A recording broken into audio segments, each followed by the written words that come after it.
افسوس کا مقام ہے کہ عمران خان نے جو زبان استعمال کی ہے، فیصل آباد کے جلسے میں انہوں نے کہا کہ یہ نواز شریف اور زرداری اپنی من پسند کا آرمی چیف لانا چاہتے ہیں اور ان کی کوشش ہے کہ ان کا اپنا بندہ آرمی چیف بن جائے تاکہ ان کو فائدہ پہنچے، اور اگر وہ یہ نہیں چاہتے کہ اگر کوئی تگڑا اور محب وطن آرمی چیف آ گیا تو وہ ان سے پوچھے گا، کیونکہ انہوں نے پیسہ چوری کیا ہوا ہے۔ عمران خان نے جلسے میں کہا کہ قوم آج ان چوروں کو ہم پر مسلط کرنے والوں سے سوال کرتی ہے اور ان کو جواب دینا پڑے گا۔ ان چوروں کو مسلط کرنے والوں نے ہم سے غداری کی ہے اور قوم حقیقی آزادی کی منزل پا کر رہے گی۔ اب سوچنے والی بات ہے کہ پاکستان کے ایک ایسے لیڈر کو جو وزارت عظمیٰ جیسی اعلیٰ منصب پر فائز رہا ہے اور ان کو ایک قانونی طریقے سے اقتدار سے باہر کیا گیا ہے، تو جب سے اقتدار سے باہر ہوئے ہیں عمران خان کی زبان روز بروز پھسلتی جا رہی ہے، بلکہ ان کا خود اپنا کہنا ہے کہ میں اور خطرناک ہوتا جا رہا ہوں۔ وہ خود کہتے ہیں کہ میں مزید خطرناک ہوتا جا رہا ہوں۔ اس سے پہلے بھی انہوں نے کہا تھا کہ اقتدار سے باہر ہونے کے بعد میں بہت خطرناک ہو جاؤں گا۔ تو یہ خطرناکی جو ہے یہ کوئی محب وطن ہونے کی علامت نہیں ہے۔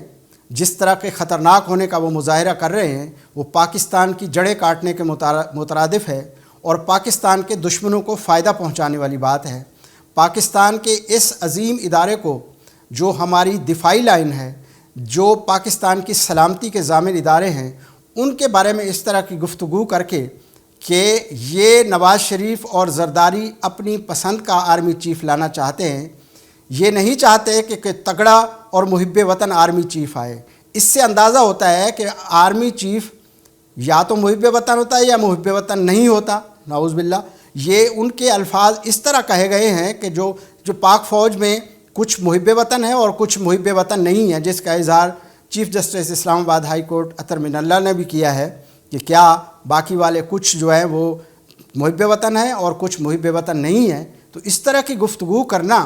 یہ ایک لیڈر کے شایان شان نہیں ہے، اور پبلک جلسے میں جا کر اس طرح کی گفتگو کرنا، آرمی چیف تقرر کے بارے میں بات کرنا، یہ تو بالکل ہی زیب نہیں دیتا۔ اب کہنے کی بات یہ ہے، خواجہ آصف نے اپنے الفاظ میں درست طریقے سے کہا ہے کہ یہ شخص اقتدار سے باہر ہونے کے بعد سیکیورٹی رسک بن گیا ہے، اور یہ سیکیورٹی رسک جتنی جلد ہو سکے اس کو گرفت میں لایا جائے، ایسا نہ ہو کہ خدا نہ خواستہ یہ پاکستان کو کوئی نقصان پہنچے۔ تو ضرورت اس بات کی ہے کہ جو ادارے سلامتی کے ذمہ دار ہیں ان کو چاہیے کہ وہ سنجیدگی سے اس معاملے پر غور کریں اور سوچیں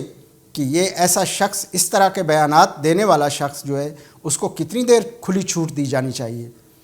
اس کو جتنی جلد گرفت میں لایا جائے گا، جتنی دیر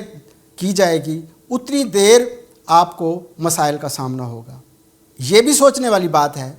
کہ اس شخص کو اقتدار میں لانے کے لیے جس طرح کا غیر معمولی سپورٹ دیا گیا، جس طرح کی غیر معمولی سرپرستی کی گئی، آج ان لوگوں کو بھی اس جانب سنجیدگی سے سوچنا چاہیے کہ انہوں نے کس شخص کو اس طرح کی غیر معمولی سپورٹ دی، اور غیر معمولی سپورٹ کے نتیجے میں وہ اقتدار تک پہنچا، اور اقتدار سے محروم ہونے کے بعد وہ ان کے بارے میں کیا کہہ رہا ہے۔ وہ ان کے بارے میں کہہ رہا ہے کہ انہوں نے غداری کی۔ دوسرے لفظوں میں عمران خان کو ایک مرتبہ پھر سرپرستی چاہیے، اور وہ سرپرستی کی چھتری کے نیچے پھر سے اقتدار میں آنا چاہتے ہیں، اور یہ شایان شان نہیں ہے کہ سسٹم کو ڈی ریل کر کے کسی ایک شخص کے لیے اس قدر جو ہے غیر معمولی حمایت پیدا کی جائے۔ یہ ان کو سوچنا ہوگا کہ ایک طرف ملکی سالمیت کا سوال ہے، جمہوری عمل کے پروسیس کا سوال ہے، جمہوریت کے ارتقاء کا سوال ہے، تو دوسری طرف ایسے شخص کو جس کی نہ تو کوئی سیاسی ساکھ ہے، نہ سیاسی اپروچ ہے، اور نہ سیاسی اس کا مائنڈ سیٹ ہے، ایسے غیر جمہوری شخص کو سپورٹ کرنے کا نتیجہ یہی ہوگا کہ وہ سب کو متنازع بنائے گا، اور اس کے بقول ابھی میں نے بہت سے نام لینے ہیں، میں نے نام ریکارڈ کر کے رکھے ہوئے ہیں، اور وہ سامنے لے آؤں گا۔ اگر مجھے دیوار سے لگایا گیا تو ہماری درخواست ہے کہ ان ناموں کو آپ تاخیر نہ کریں، فوری طور پر سامنے لے آئیں تاکہ پوری قوم یہ جان سکے کہ اس گھنونے کھیل میں کون شامل تھا اور کس کی ایما پر یہ سارا کھیل کھیلا گیا۔ 2018 کا الیکشن چرایا گیا اور 2018 کے الیکشن میں ایک ایسے شخص کو اقتدار سونپا گیا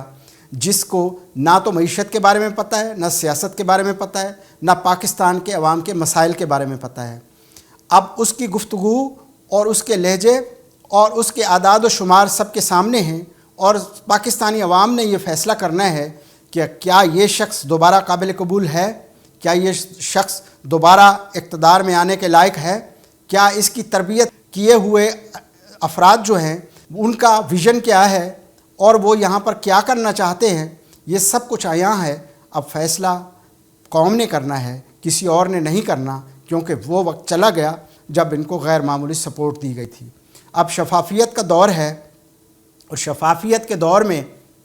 امید ہے کہ شفاف الیکشن ہوں گے، اور شفاف الیکٹر وقت پر شفاف الیکشن ہی اس کا فیصلہ کریں گے کہ پاکستان میں اقتدار کا حقدار کون ہے۔ تو دیکھنا یہ ہے کہ اب ان کی غیر معمولی سرپرستی اور غیر معمولی سپورٹ جاری رہتی ہے، یا اس شخص کو ان کے بیانات کی روشنی میں قابل احتساب ٹھہرایا جاتا ہے۔ یہ آنے والے دنوں میں ثابت ہوگا۔ آپ بھی سوچئے گا، ہم بھی سوچتے ہیں۔